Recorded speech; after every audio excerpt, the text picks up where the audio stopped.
Okay, so what is conscientiousness associated with? Well, Deneve and Heller have showed that if you measure it over any reasonable amount of time, it's associated with life satisfaction and happiness. Now, you might want to ask yourself, well, what is life satisfaction or happiness?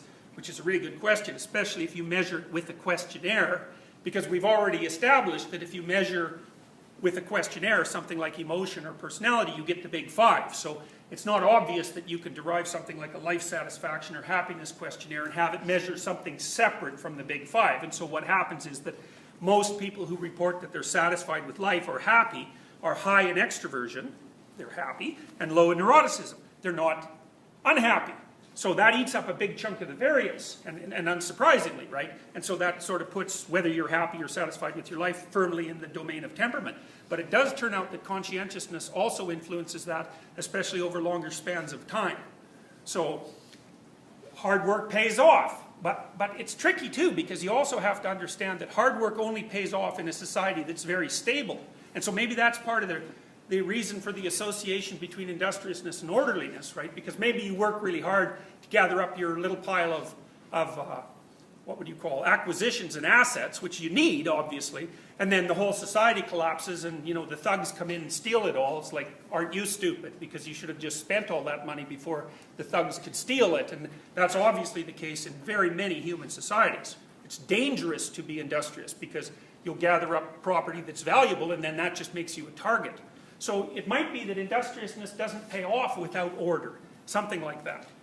So, and I've also wondered too, it's like, well, I'll talk to you about that a little bit later. Okay, now recently, researcher Fayard, also working with Roberts, was looking at the emotions that might be associated with conscientiousness. And this is rather a new approach, because we kind of thought that we had the emotions tied up already in the big five, right? There were the positive emotions, and they loaded on extroversion. That's nice and simple. And there were the negative emotions, and they loaded on neuroticism, and that's that.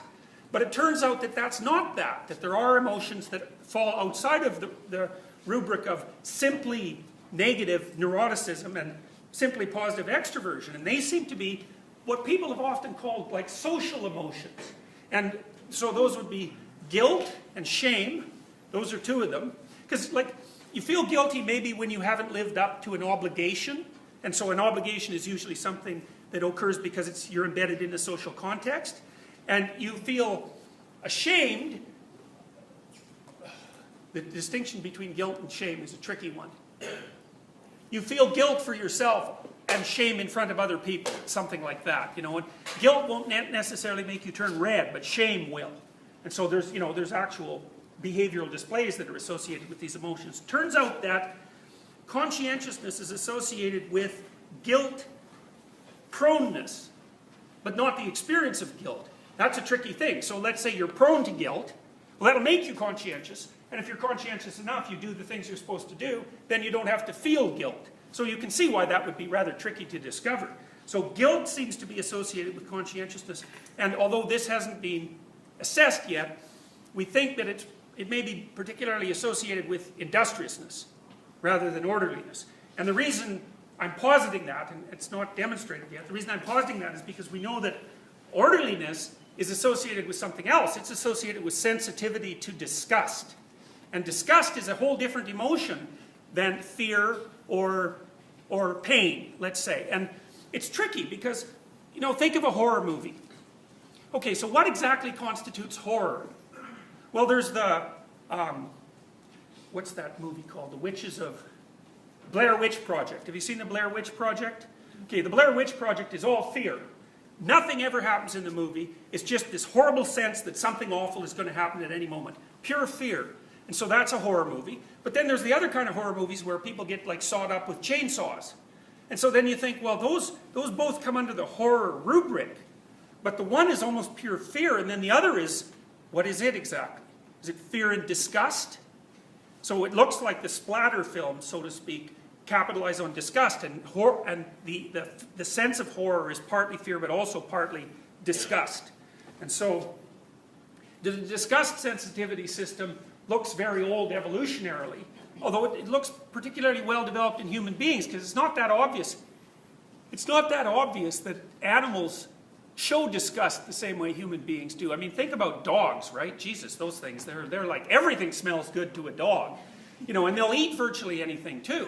But humans aren't like that at all. We're very picky, maybe because we're omnivorous. I don't exactly know.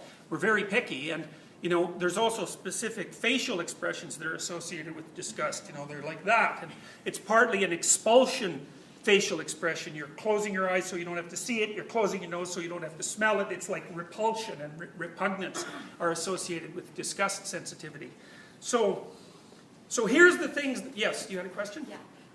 So people that have eating disorders, do you think that they're, because you said orderliness, you don't think that's related to guilt as much as sensitivity to disgust is related to orderliness? Yeah. But since people with eating disorders are high in orderliness, do you think that they have eating disorder because of sensitivity to disgust or because of they don't want to feel guilt from eating? No, I think it's my experience has been they're pretty sensitive to disgust. Oh, okay. And part of that seems to be, this constellation that I want to talk about. So being sensitive to disgust seems to go along with a lot of other things, like black and white moral thinking. It's like things are either good or they're not, and there's no gray area in between. And like anorexics are like that to a great degree. Like it's black or white, there's no gray at all. And they're also very judgmental, people who are orderly. And I think the black and white thinking goes along with the judgment. It's like, well, you're either doing well or you're not. There's no mucking about in the middle.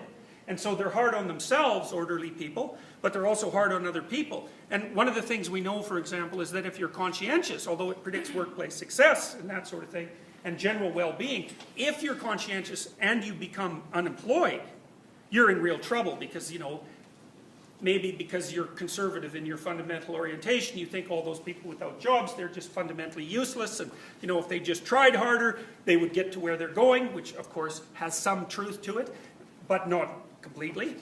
So then you fall into that category, and well, then you're kind of, they say, hoist with your own petard, right? Because now you're among the great unwashed, and because you're disgust sensitive, that's not going to make you very happy. So conscientious people suffer a lot when things happen to them that are bad, because they also assume, because they seem to be very fond of willpower, they also assume that, well, with just enough effort and with just enough willpower, you can get yourself out of anything. And, you know, that's sort of true. If you put a lot of effort into something, the probability that you'll do well increases. But that isn't the same as if you try hard enough, you can get out of anything, right? You know what I mean? The grayness there really matters. So, because there's lots of things that hard work isn't going to get you out of. And sometimes persisting and perseverating at something is actually the wrong thing to do rather than the right thing to do. So it's very tricky.